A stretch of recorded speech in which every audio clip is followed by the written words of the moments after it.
Working now, Yeah, there you Danny? go. What's up, Tim? All right, cool. Can you guys hear me? Yep. Oh All yeah. right, cool. I made the switch over to my computer, so I think that's what did it. But first off, I want to say thank you. Obviously, I appreciate this a lot. First and foremost, to Danny for the ability to be in here and speak with you guys, and speak to you, Kurt. So really appreciate this because I'm a receiver. So to be in a Zoom full of quarterbacks, it's always advantageous for me to learn from you guys and kind of hear your mentality for it. And then the second part is I want to say huge personally thank you to you, Mr. Warner, because you provided me a lot of inspiration for my career. And obviously, you guys have spoken about this. You and Jake and other people have detailed, the arena process and bagging groceries. And myself personally, I used arena to further myself and get more career opportunities and make my way up to the CFL. But I had to spend, a couple of years, lower level playing arena and really working my way up. And that was always in the back of my mind. Mr. Warner did it, Kurt did it, and so it's provided a lot of inspiration to me and a lot of other players what you did. So Appreciate that, man. really cool that I got to say thank you in person to you. So a few of the questions that I do have for you, sometimes there's a tendency in practice to overthink and overprocess a lot of the information that out on the field. Reading coverages, defensive alignments, depth of the safeties, linebackers. There's a lot, rotation. So sometimes there's a tendency to overprocess that information because you want to do well for the coaches that are out there and people watching. And when it gets to games, at least personally, it's easy for me to flip off that switch because you're just out there to play ball and you're not worried about what the coach is thinking. So my first question would be, how do you kind of make that game situation more like in practice where you're not so worried about the coaches and things like that?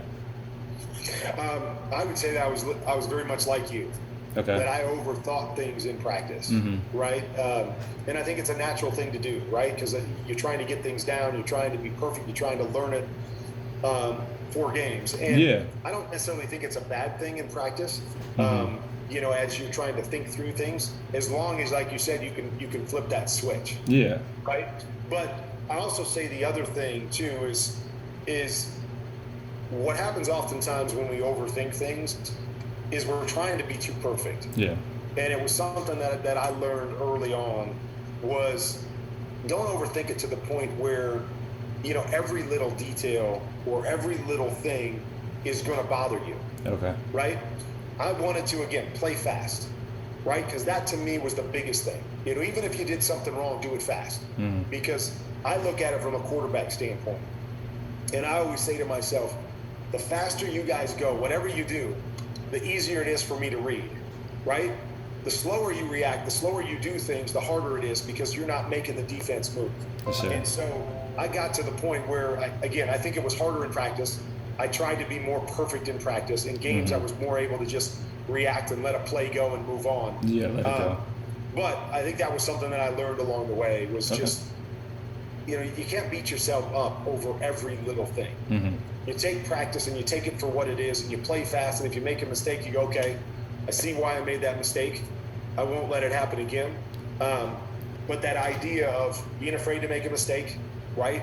Or trying to play too perfect is something that naturally happens in practice. Mm-hmm. And it bogs us down and frustrates us. But I would just say, at the end of the day, the good thing is you don't do it in games. Yeah, right? exactly. You don't allow that to carry over to games. Yes, sir. And I knew a lot of guys that were like that. They got more frustrated in practice, but in games it was like we know we had to play one snap to the next. Yes, sir. We didn't let one thing bother us. Even if we messed up the last play, we moved on to the next play. And it was kind of the mentality that I always tried to have too. But it was always different in practice, right? Because you had more time after you screwed something up to come back and talk about it. And, man, I wish I would have done this. Or did you see that? So I think that's just a natural thing. I don't think it's something to beat yourself up over. Mm-hmm. But again, as much as you can try to play not worrying about being perfect, I think the better off you're going to be. Yeah, I appreciate that. And something else I've heard is that, if you're going to make a mistake, at least do it 100% and, foot down on the gas, make it at 100%. And then the other kind of question or advice I wanted to ask you, if you could say a message or, basically provide some advice to those players who are playing arena right now, guys who are on the outside shot of making the NFL, guys who are still holding on to this dream and playing for the love of the game. Yeah. What was it like for you to be in that position beforehand when you've gotten cut and when you've been down playing arena? What are some things that kept you going and that made you wake up and want to get after it every day?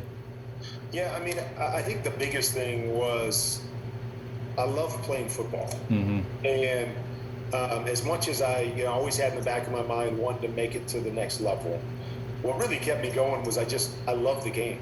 Yes, sir. And so, a lot of people ask me, what do you do? And I'm fortunate that when I played, they did have arena football. Yeah. And they did have NFL Europe. Because that's what kept me going, was the fact that I still got to play the game, right? I mean, I think the hardest thing, for me would have been, wallowing around just practicing, running around in my backyard and not having a chance to play. And so that's what I hate about where we're at right now, is we don't have any of those other leagues. The arena leagues, folded up. Yes, sir. The XFL, again, I was excited about that coming back because it looked like it was a good league, and I hope it comes back next year. Yes, sir. But that was the biggest thing to me, is I was still playing the game. And so I was so fortunate that I making a paycheck first and foremost, but I was still getting to play, and I was still being able to hone my craft and prepare for if that opportunity did come. And so that's the first thing I always tell somebody, is that you're always going to be better off playing than not playing. Yes, sir. So if you have an opportunity to play somewhere, because for a long time I kind of felt, I'm too good for arena football. Like, yeah, I felt that way too. I'm not going to play arena football. Nobody Yes, knows what that is. Nobody's watching that. Yeah.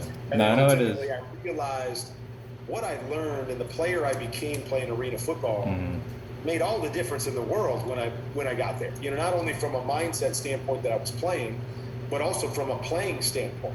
What I learned in that game, and the speed of the game, and the reaction of the game, the way you had to play with accuracy, were all things that helped define me as a football player. So I would always tell guys, play if you can play. Yeah. Right? Is play if you can play. And then, I think we all have to make assessments, moving forward. Like for me, even when I was playing arena football, I told myself, I'm going to be fine if I play 10 years of arena football and then I have to do something else. Yeah, right? I'm going to be fine if I never make it to the NFL. But I still want to play ball, and I'm willing to play at this level because I love it. Yes, sir. And then I think there's other guys that, if that's all it's about and that's all that defined you, and it's just about making it to the NFL, I think they've got to make that assessment as well on what that's going to mean and what do I have to do that maybe is different from where I'm at, and how am I going to be okay if it doesn't work out? But as you said, I think the coolest thing, and one thing that I love about my journey, was that I was fortunate to play in those leagues and I made it. Yes, sir. And so nobody can ever sit here and say, well, it can't happen. Yes, right? sir. You can't go from there, to the mountaintop. You can't go from there to winning Super Bowls or being in the Hall of Fame. It can happen. It can happen. The biggest thing for me was just staying ready. Yes, sir. Because that's probably the biggest difference for a guy that plays arena football or becomes a rookie when they're 27, is I'm not going to get 3 more chances. Yes, right? sir. I'm going to get one. Yeah. I'm going to get one. I better be ready for that one chance. Exactly. Because if I don't take advantage of that one chance, I'm out and I'll probably never get a shot. Yeah. And so that to me was the driving force, that it was like, I'm going to use every day to be ready. If that's still what I want to do, if that's my dream, I'm going to be ready if that opportunity comes. And then I'm going to be prepared if it doesn't, right? I'm going to be prepared mentally and physically that if it doesn't happen, I got to be able to live with that as well.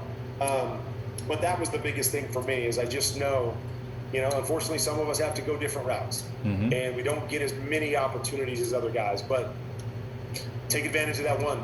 Yes, sir. Be ready for that one. Don't miss that day to wallow in your self-pity or to sit here and go, well, why me playing arena football and blah, blah, blah. And then all of a sudden that opportunity comes and you miss it, and then you've thrown everything away just because you were looking at your circumstances instead of focusing on what you could do that day. Yes, sir. No, I appreciate that. Thank you very much. You got it. Good stuff. Does anybody else have any question? Anything else before we shut it down? I don't want to take all your time, Kurt. We really